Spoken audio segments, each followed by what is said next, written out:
Hey everyone, Matt here on another edition of Ask Ron. Ron, how's your day going? So far, so good. It's in the mid 90s today, but we're going to start cooling down here any minute now.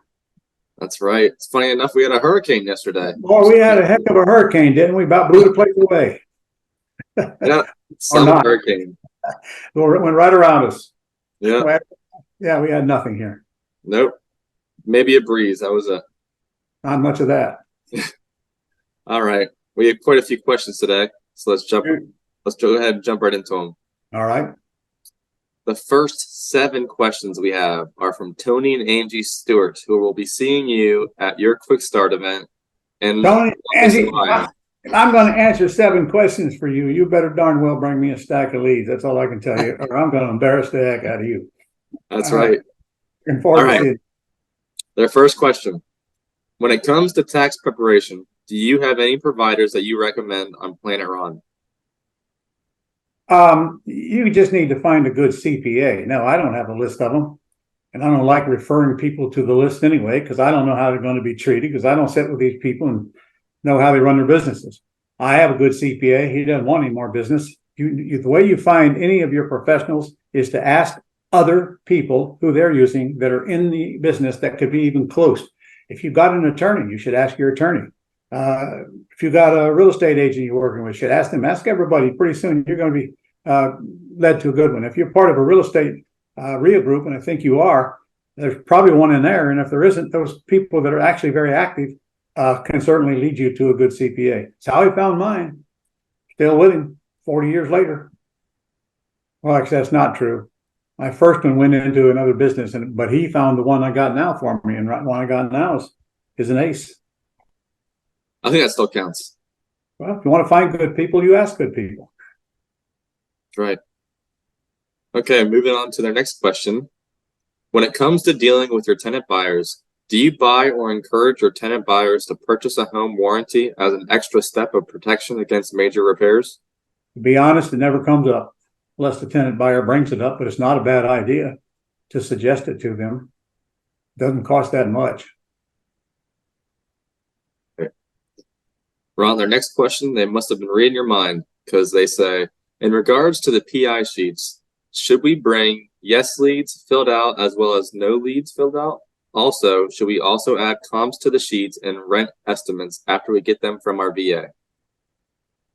Well, yes, I want you to bring all the leads you've got as long as the PI sheet is filled out. Wouldn't hurt for you to put the ARV on there. Probably a good idea. And then I can check it against the real ARV and see if you've gotten there, overcome that yet, because that is a pretty important thing for you to learn, guys, is getting the right ARV on there. That'll make or break a lot of deals for you. As far as the rent estimates, I could care less. I don't even look on it. I don't look at the rentalmeter.com to find what the place will rent for. Market will tell me what it will rent for, which is going to be way more than what you see online anyway. Yeah, that's right. But I guess it doesn't hurt to have that barometer, but you can look on there, but whatever it says, you're going to get more. Moving on to the next question. Tony and Angie say, could you give us more direction or any tips on how to take full advantage of the monthly Q&A call, especially in terms of PI sheets? Well, you should only submit the ones that look like they might have some kind of hope. But I think you guys got a mentor anyway. You should be doing that with your mentor, not even messing with it on the Q&A call. Of course, if you don't have one, you're going to get one by the time you leave Columbus. So you might as well consign yourself to that. That was a subliminal message, Matt. Did you get that? I got you. I got it. I'm sure that's it. But I think after you come out of this training, you probably won't need an answer to that question anymore. Yeah, I would agree. All right. Their next question. In addition to knowing someone or being able to find someone reliable in that market, what are your other criteria for choosing a market other than your own home base? I would simply go to the areas right around me where I live, which is what we are doing here in Jacksonville, because some of the leads cost, very high because of the size of our city. And we've already proven we get out of town, the small burgs around us, and the lead price drops tremendously. So stay where you are. Look, if you can't do it in your city, you ain't going to do it in another city anyway. It's that simple. So if you are not getting leads for what you're doing, we just simply have to adjust what you're doing. And if you're not getting leads for what you're doing, I'd like to know about it next week when I see you. Right. Come prepared. I'm prepared. Bring those lead sheets. All right. Their next question is, I have been hearing about investors sweetening the pot for sellers by offering them a portion of one, two, or all three facets of a lease option deal. 1, the upfront non-refundable option deposit. 2, the monthly cash flow. And 3, the cash out at the end. What do you think of this practice? I think you better be very, very careful to whom you listen, because you ain't going to like doing business with the sellers and leaving them in it after you buy the house. That I can promise you. I mean, there's all kinds of things you can offer people, but I would certainly make sure that I didn't do any of them until it's a last ditch effort. And even then, you better, do I really want to do this? Most certainly, you not want to even have a conversation with them about the upfront deposit, or why on earth would they lease to you? They will do it themselves. We're not there to train the sellers. And frankly, I'm guessing, just guessing now, but I'm guessing that whoever told you that talks too much and is trying to teach and preach, and is trying to figure out a way to fix his own mistakes instead of just mastering the closing call and following my script. I don't even want to do that, even if it would get me more deals. I do not want the seller involved in this deal after I buy their house, period. All right, there you go. We're up to our last question from Tony and Angie. They say, I so appreciate that we have Pat Live and the VAs. They have allowed to start implementing what we are learning immediately in a quality manner.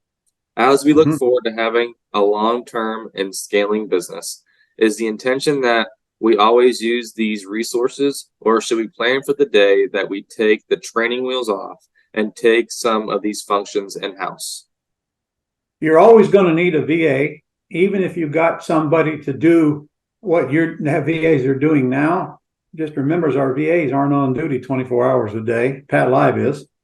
And you're always going to need someone to make calls, which is probably you, and for quite a while. But that, in other words, when you're ready to get an acquisitionist, everything you just asked is automatically transferred to the acquisitionist. But you're not ready yet. You need to get a few deals under your belt so you can intelligently talk to an acquisitionist and help train them. I mean, most of the stuff that I train you on, you just pass on to your acquisitionist, but I just don't have much hope for people to get an acquisitionist when they don't even know how to do what they're asking the acquisitionist to do. But that is your next move. But you need to get some deals in pipeline first. And we will certainly be talking about that next week. If I can bring a bunch of leads, we might even get you one or two right there. That's right. But I want quality leads, guys, quality leads. Okay, not just the leads that you get on your Go Club site. Well, that was it from Tony and Angie for today. Okay. Our next 3 questions are from Robert Straker up in Oregon. Okay, Robert. Robert says, hello, Ron. If it is illegal to do lease options or options to buy in Texas, what can a person do to sort of substitute that kind of deal so it is legal? He's in Oregon and he's asking about Texas. Correct. Well, first of all, it's not illegal in Texas. You just got to know the rules. And the rules are your option can't extend past 6 months. And that does not mean that if they don't buy it within 6 months that you got to boot them out. Just keep on collecting rent from them. And frankly, I just tell them orally that, and when they get ready to buy, let me know, and I'll still give you credit for your deposit up to a couple of years or whatever. But you can't put that in writing. So you could leave them in the house. It's what I do. I just leave them in the house, collect rents for as long as they want to live there. But you do have to make sure that they get served that document negating your option before the end of that 6 month period. And you need to close with Scott Horn in Dallas, who's done tons of these things and knows how to protect you. And I'd put it on him to notify the buyer that their option is up at the end of 6 months, but making it his responsibility so you don't forget it. All right, Robert, there you go. And Robert just has one more question for today. By the way, Robert, he charges $750 last time I talked to him. It's not bad. And the tenant buyer pays that. Mm-hmm. All right, Robert's last question is, Ron, I want to buy your book. I know that it's available on Amazon, but will it be available at bookstores nationwide anytime soon? You could just simply contact my office and order one. What's the problem? We actually have some here, or you could get to my live event. We bring them all with us. I have 3 of them out there right now. One's a real estate book, and one is a Less I Do, the More I Make, and then one is Lessons Learned. We sell them all free at the live events. I'm actually halfway to getting 4 on Amazon. And if you come to the live event, you might even be lucky enough to have it signed. That's correct. And you might even leave with a deal. Oh, that's even better. A twofer. All right, Ron, we've come to our last question of the day, and it's from Phil, all the way up in Washington. Phil says, I bought a 3-acre property with a 3-2 ranch house and a couple of outbuildings last year. I realized that 3 acres is too much for me to manage, and a family member has interest to build a house on part of the property. To avoid subdividing the property, getting it reappraised, and jumping through all the lenders' hoops, etc., can I structure a wraparound mortgage and sell it, or would I need to have the property subdivided first before I can sell it? Well, if you're going to sell off part of it, you absolutely have to have a surveyor come out and draw a line on the part you're selling and assign a legal description to it, which will change the legal description to the house if there's one on it. And that's got to be done before you can even offer it in the open market, because you don't even have a legal description. And so that's assuming now, he didn't say he's living in his house, did he? I believe he is. Well, if you're living in the house, why don't you just keep the land, for crying out loud? Maybe one day you're going to want to build a house on it, because you're not going to get much out of it anyway if it's just vacant land. I don't know for sure without checking that out, but I would guess you're going to be sorry if you sell off part of that land, because you've got most land, everybody in the neighborhood, and there's all kinds of things you can do with that land. I'd be careful about selling it, but you do have to divide it first, and then you can sell it. You don't even need to go to the city to do anything. You just have to sign it, another legal description, and then check with your attorney.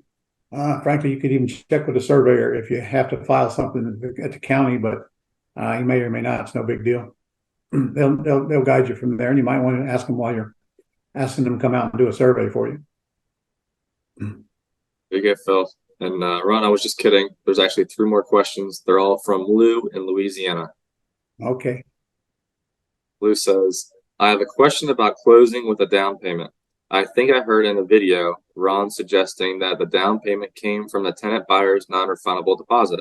How is this choreographed? Wait a minute. The tenant buyer's non-refundable deposit is a down payment. I'm not sure whether he's asking, where do I get the down payment from the seller? Do you get that? Or to the seller? Is that what he's asking? No, I think he's referring for the down payment as a non-refundable option deposit. Well, yeah, but he says, how is this choreographed? There's no choreographing to it. Attorney closes the tenant buyer, collects the rest of the deposit, and gives you a check. That's all there is to that.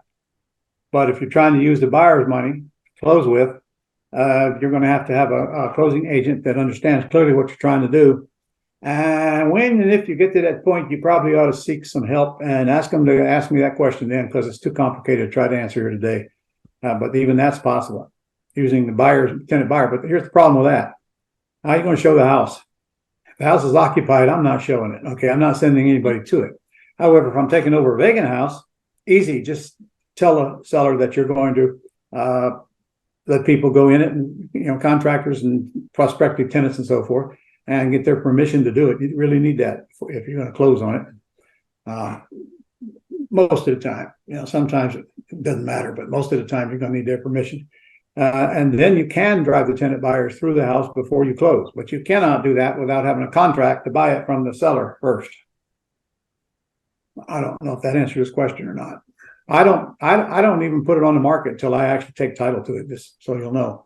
Then I know I own it, and I know nothing's going to go wrong because I already own it and I've had a title search done on it. And now I'm in total control. Now I put it on the market. There's not much difference between trying to put tenant buyer in there while the sellers are in there than just wait until you own it. You're not going to lose that much time, but it's a whole lot less easier process. Plus, Of course, if I'm going to put it on the market myself, then I'm going to make sure it's all cleaned up and presentable and ready to show, instead of them going over there and looking at all the seller's junk and trying to get out of the seller what the real deal is and all of that. Mm-hmm. I just wait till it's empty. A lot easier that way. Which means you're going to have to come up with the money to do the down payment if there is one, and closing costs. Pretty much answers his next question too. So his final question is, do I need to get some private money to close if I don't have the down payment?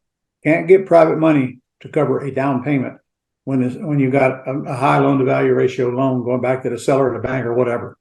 Private lenders don't make those kind of loans.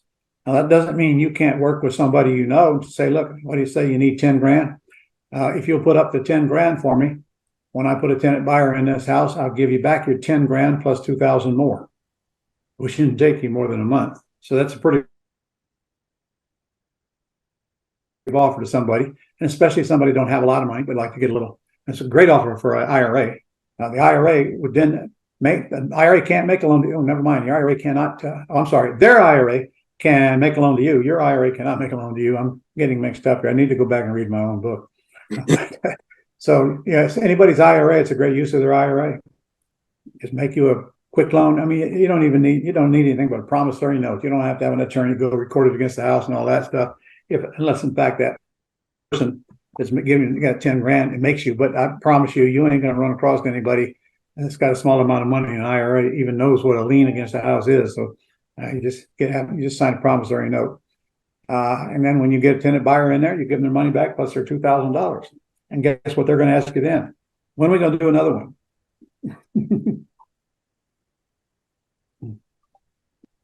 All right, Ron, I think that was it for today. That's all? That was it. Well, that was easy. I thought you were going to work me hard today. Okay. All right, guys, here we are coming up on September already, for crying out loud. This year is already 2/3 over with. So what have you done and what do you intend to do before the end of the year? If you ain't registered for one of my quick start schools, you better get registered. I only got 2 more. Well, I got one coming this coming week in Cincinnati, Columbus. Only got 2 more, though, for the rest of the year. And then it'll be February before I do another live one again. So come on, get on board and get in this thing, because you need to get next year started off right. And in fact, when you call in my office, tell them you got $1,000 discount letter and they'll know what you're talking about. 800-567-6128. Come on and let me teach you this business, because if you don't get trained, you're wandering around all the time trying to figure out what to do, and you got missing pieces all over the place that cost you a ton of deals. So either get in or keep putting it off. Sooner or later, you're going to get in. You might as well do it now. Better do it while I can still teach it. Do you realize that I turned 77 years old on Sunday? That's 77 years old, you know. So I have no long future plans. All right. So, but maybe you do, but you better get to the old man before he runs out of steam. You never know. I might forget who Matt is by the time you get there if you don't hurry up. All right, Matt. Thank you, sir. All right, Dennis. Next week.